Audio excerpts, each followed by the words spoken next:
परम पवित्र देवी सरस्वती आहेच हे गृहीत. आज वेगळ्या निमित्ताने चंद्रपूर सृजन या मुक्तांगणात पुनश्च उभं राहण्याची संधी मिळाली. पुनश्च म्हणजे मी यापूर्वी बोलायला आली नाही आणि आशिषजी बरेच दिवसांपासून म्हणत आहे आणि पल्लवीमुळे तो योग असा लवकर आला आणि वेगळ्या विषयाच्या अंगाने आला असं मला स्पष्ट सांगावं वाटतं. अभ्यासक वगैरे म्हणायला सतत अभ्यास त्या विषयातला असावा लागतो. मी त्या सहवासात जास्त असते, त्यामुळे भाषा आणि साहित्य हा मात्र माझा विषय नक्कीच आहे. तर सगळ्यात महत्त्वाचं म्हणजे की पहिलं आणि अभिनंदनीय की आता आपण 192 नाबाद 192 या जी आता मालिका आहे यात आपण पोहोचलो आहोत.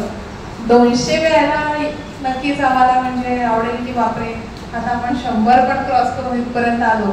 आणि महिलांची खूप मोठी साथ आहे तुम्हाला असं नेहमी लक्षात येतं की सगळ्या महिला वेळ काढून येतात आणि त्या अधिक जास्त सुंदर सगळं करतात नवीन. तर खऱ्या अर्थाने सृजन आहे इथे आणि त्या सगळ्या जणींसाठी मुक्तांगण आहे. आणि धीर सरांसारखे फार हौशी असे जे लोक आहेत जे मी इथे उपलब्ध करून दिलंय. तर या व्रतस्थ वारीमध्ये 192व्या मालिकेत आम्ही इतिहासाची जाण आणि भान हा विषय घेऊन आलो आहोत. पल्लवी यांच्याकडे इतिहासाची जाण हाच विषय, माझा विषय साहित्य आणि संस्कृतीचा इतिहास, जाण आणि भान असं एक चर्चेतून आम्ही आपलं ठरवलं की त्यावर आपली थोडक्यात अर्ध्या तासात चर्चा होऊ शकते. तेवढा एक स्पर्श ज्याला म्हणू, फक्त स्पर्श होऊ शकतो आणि त्या निमित्ताने आपलं काहीतरी काम सुरू होऊ शकतं. सामान्य वाचक, अभिरुची संपन्न असे सगळे रसिक म्हणून. या आणखी एक महत्त्वाचा भाग म्हणजे काल झालेल्या चर्चेमध्ये आता काहीतरी 16 वर्ष पूर्ण होणार आहे सृजनला.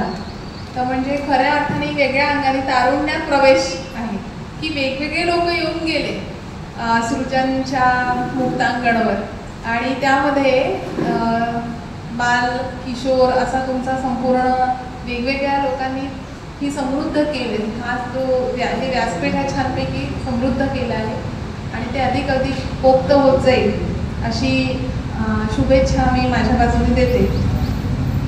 आपण इतिहासाची आवड असणारे लोक म्हणून काय करू शकतो? आपण साहित्य, कविता, आत्ता मगाशी बोलण्यातून जसं नुकतंच एक मे महिन्यामध्ये प्रकाशन आहे याबद्दल कळलं किंवा यापूर्वी इथे बरेचसे प्रकाशनं होऊन गेले आहेत. तर संवर्धनाचा वारसा जपण्यासाठी आपल्याला त्याचं भान कसं ठेवलं पाहिजे या विषयावर आपल्याला जाण्यापूर्वी सर्वप्रथम आजपर्यंत आपण बघत आलोय की प्रत्येक गोष्ट आपण शिकत असताना शेवटी त्याचा इतिहास आपल्याला शिकावाच लागतो. अगदी आजकाल आपण कॉम्प्युटरला जरी शिकायला गेलो, MSCIT अगदी नव्याने शिकायला गेले तर त्याची हिस्ट्री किंवा कॉम्प्युटर निर्माण झाला इतिहास आहे. तेव्हा प्रत्येक विषयाला इतिहास आहे आणि जसं मराठी वाङ्मय त्याचा वाङ्मयाचा इतिहास, संस्कृती आहे. आपण संस्कृती अभ्यास जर घेतला तर त्याचा एक स्वतंत्र आणि भरपूर मोठा असा व्यापक इतिहास असतो. त्याचे अवतीभोवतीच्या प्रदेशातील जे त्या काळामध्ये सापडलेले शिलालेख असतात, ताम्रपट असतात, नाणी असतात, हस्तलिखित असतात. आता आजच मला आठवतो मूर्तिजापूरला नाणी सापडले आणि ती मोगलकालीन नाणी असा तो अभ्यासकांनी जो काही त्यावर लिहिलं आहे. तर अशा गोष्टी त्या अभ्यास आणि जुन्या सगळ्या गोष्टींपर्यंत नेऊन सोडतात की प्रादेशिक इतिहासाचा त्यामध्ये विचार केला जातो की कोणाच्या काळातल्या ह्या गोष्टी असू शकतात. तेव्हा जनसंवाद असो, स्मृती संकलन असो इत्यादी माध्यमातून ऐतिहासिक नोंदी ज्या आहेत त्या करता येतात आणि त्या आजवर केल्या गेल्या आहेत म्हणून आपल्याजवळ तो इतिहास उपलब्ध आहे. मोडी लिपीतील कागदपत्र सापडतात, मग त्यामुळे आपल्याला मोडी लिपीचे जे अभ्यासक असतील त्यांना जाणीवपूर्वक विचारावं लागतं. आमच्या सोबत डॉक्टर नितीन सराफ आहेत. तर त्यांच्याकडे इतके हजारो करोडो पैसे घेऊन जातात लोक की जुना कागद सापडला आणि त्याच्या आधारावर त्यांच्या जुन्या संपत्तीचा शोध त्यांनी, कारण मोडी लिपीचे अभ्यासक सापडत नाही.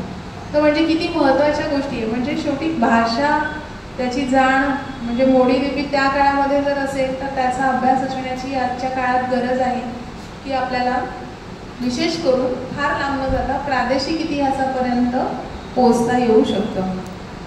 त्यामुळे जाणकारांकडून आपण त्या गोष्टी जर ज्ञात करून घेतल्या तर ऐतिहासिक संदर्भ लावण्यासाठी ते उपयुक्त ठरतात. त्या इतिहासामध्ये समाविष्ट असलेली काव्यरचना आहे, पोवाडे आहे, त्यातून आपल्याला एकीकडे वाङ्मय पण दिसतं आणि दुसरीकडे इतिहास दिसतो आहे. जसं चंद्रपूरच्या इतिहासामध्ये नायगाव येथील शाहीर माधव धनोजे यांनी लिहिलेला शिरपूरच्या लढाईचा पोवाडा आहे. तर चंद्रपूरचा इतिहास अजय राजूरकरांनी लिहिला आणि त्यामध्ये ज्या प्रकारे त्यांनी वर्णन केलं आहे संपूर्ण, तर ती घडलेली जी घटना आहे त्याचं वर्णन करताना ते साहित्य कामी आलं आणि ती गोष्ट त्या काळात घडली आहे खरीखुरी, म्हणजे ते वाङ्मय होतं. पण शेवटी नोंद घेत असताना ती इतिहासामध्ये नोंद केली गेली. म्हणजे कोणीतरी एक त्रयस्थ म्हणून त्याचा नोंदी घेणारा असावा लागतो. तो इतिहास हे असं आहे आणि मग पुढच्या काळामध्ये हे असं झालं इथपर्यंत त्या वाङ्मयाची पण नोंद इतिहासामध्ये होत असते.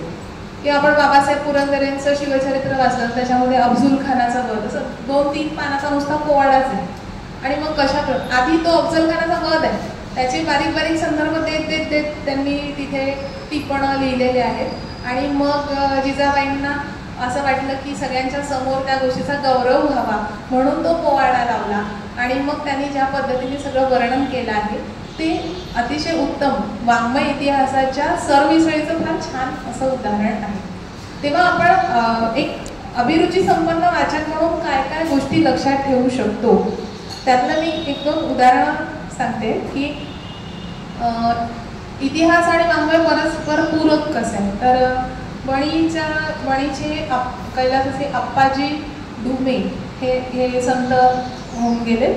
तर अप्पाजी महाराज ढुमे यांच्यावर सौ राधाबाई देशपांडे त्यांचं एक दुर्मिळ पुस्तक मागे हाती लागलं होतं, त्याच्यावर मग लेखन केलं मी. त्यात श्रीनिवास चरितामृत असं त्याचं नाव आहे. आणि मग त्यामध्ये हे अप्पाजी महाराज ढुमे कोणत्या घराण्यातले होते, तर त्यामध्ये सीमाजी ढुमे हे गोंड राजांच्या सेवेमध्ये कसे जमादार म्हणून आले आणि मग तो त्यांचा प्रवास कसा सुरू झाला आणि मग ते वणीला स्थायिक कसे झाले आणि मग त्यांचं एकंदर असलेलं आध्यात्मिक हे तिथे आपल्याला बरोबर इतिहासाचे संदर्भ सापडतात. म्हणजे असं होत नाही की आपण साहित्य वाचता म्हणजे सगळं काल्पनिक असतं, की त्याला त्या काळातल्या सगळ्या गोष्टी हळूहळू म्हणजे लेखन करणारा व्यक्ती हा इतिहासाची जाण ठेवणारा जर असेल, लेखक तो जास्त जाण आणि भान ठेवणारा असेल तर तो त्या वाङ्मयाला अधिक जास्त प्रगल्भ करतो, अधिक वजनदार अशी कलाकृती त्याकडून निर्माण होते. आपण ज्या परिसरात किंवा शहरात असू, ग्रामीण भागात असू, ज्या ज्या ठिकाणी राहतो त्या सगळ्या ठिकाणची म्हणी आहेत, लोकगीत आहेत किंवा तिथे होत असणारे सण प्रसंग, सणवार, उत्सव, परंपरा, तर या सगळ्या गोष्टींच्या क्षेत्रीय इतिहासात फार महत्त्व आहे.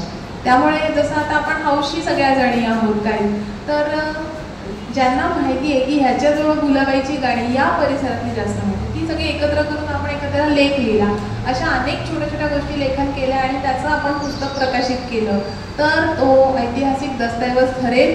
उद्या चंद्रपूरचा इतिहास जेव्हा अद्ययावत करायची वेळ येईल तेव्हा ती गोष्ट त्या वाङ्मयीन असलेल्या योगदानामध्ये कारणीभूत ठरेल, म्हणजे कामाची ठरेल. तर या दृष्टीने आपला अभ्यास पण किंवा त्याची संकलनाची सवय असणं आवश्यक आहे.